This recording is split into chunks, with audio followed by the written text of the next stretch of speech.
All right, let's jump right in. Today, we're going to clear up the confusion around two of the biggest buzzwords in tech, machine learning and deep learning. You hear them everywhere, right? And they often get used like they're the same thing, but they're not. Stick around, and I promise you'll finally get the real difference that powers everything from your spam filter all the way to facial recognition. So, let's be real. You've heard these terms thrown around constantly. Artificial intelligence, machine learning, deep learning. It's super easy to just lump them all together and think, okay, smart computers. But here's the thing, there's actually a really clear hierarchy, and once you see it, you'll understand what makes each one so incredibly special. So first up, let's look at the AI family tree. To really get this, we gotta understand how they all relate. They aren't totally separate ideas floating around. They're actually connected layers, with each one building on top of the last. And here it is. This visual makes it perfectly clear. The best way to think about it is like those Russian nesting dolls. AI is the biggest doll, the whole concept. Inside of that, you've got a smaller doll, machine learning. And then nestled deep inside that, you've got the smallest one, deep learning. So let's open up each doll and see what's really going on. First up, the big one, artificial intelligence, or AI. This is the entire field, the grand dream that started this whole journey. The goal of AI is, simply put, to create technology that can simulate human intelligence, thinking, reasoning, solving problems, making judgments. It's the whole universe of trying to make machines smart.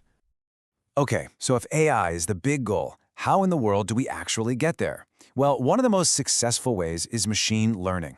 Instead of painstakingly programming a computer with millions of rules for every single possible situation, ML flips the script. It lets a system learn those rules on its own, just by finding patterns in the data we feed it. It's a specific approach to making AI a reality. But what happens when the patterns in the data are insanely complex? I mean, really, really messy. Well, that's where we get to our innermost doll, deep learning. This is a super specialized, incredibly powerful part of machine learning. And its secret weapon? Something called an artificial neural network. A crazy complex system that's actually inspired by the structure of our own brains. This is what lets it tackle the really tough stuff. All right, let's dive a little deeper now into machine learning. The way I want you to think about this is as the guided learner. It's brilliant for sure, but it still needs a human teacher to kind of point it in the right direction. With machine learning, the role of the human is absolutely key. A person, an expert, has to look at the data first. They have to tell the machine what to pay attention to. For example, with spam emails, a person would say, hey, computer, pay attention to these specific weird keywords or look at the sender's address. This is called feature extraction, and because a human does this prep work, ML can be really fast and efficient, and it can work pretty well even with smaller amounts of data. And this little workflow makes it crystal clear. You start with your data, but then you hit that crucial step. Number 2, a human expert extracts the important features. Only then does the algorithm get to work learning from that hand-picked information to make its prediction. That second step, that's the absolute defining part of traditional machine learning. Okay, so if machine learning is our guided learner, then deep learning is the autonomous learner. This one pretty much figures things out all on its own. Deep learning basically cuts out that human middleman. Its super complex neural networks can look at raw data, like every single pixel in a photograph, and figure out the important features all by themselves. It learns what an eye looks like and what a nose looks like and a mouth, and it pieces them together to recognize a face, all without a person telling it what a face is supposed to look like. Now, the trade-off for all that power? It needs an absolutely massive amount of data to learn from, and some serious hardware, like GPUs, to do all that thinking. And just look at this process. It's so much more streamlined, isn't it? The raw data goes right in, and that powerful neural network does all the heavy lifting. It does the feature extraction and the learning all in one big integrated step. It figures out what to look for and what it all means, completely on its own, before it spits out the result. All right, time for the main event. Let's do a direct comparison of ML versus DL. We've seen them on their own, now let's put them head to head. This table really just sums it all up, doesn't it? The biggest difference, the one that causes all the others, is feature extraction. Human-guided for ML, automatic for DL. And that one thing changes everything else.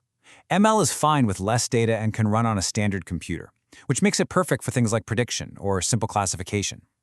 Deep learning, on the other hand, needs huge amounts of data and high-performance hardware, but in return, it absolutely crushes complex stuff like understanding images, voice, and natural language.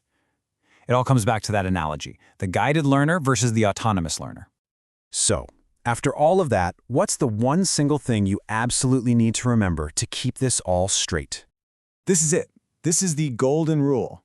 It's just like how all squares are rectangles, but, not all rectangles are squares.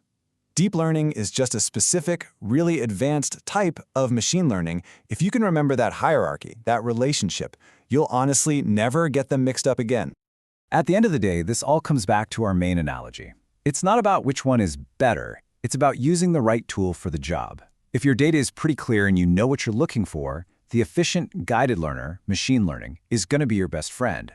But if you're dealing with massive, messy datasets like millions of photos or audio clips, you need the powerful autonomous learner, deep learning, to go in and find the hidden patterns that no human ever could.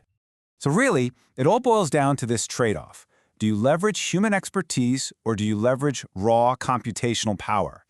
The real question we're facing isn't about which one is smarter, but about what kind of problem we're trying to solve. When do we need an efficient guide who already has a map? And when do we just need to unleash a powerful, independent explorer into a vast, unknown wilderness? The answer to that is what's going to shape our future.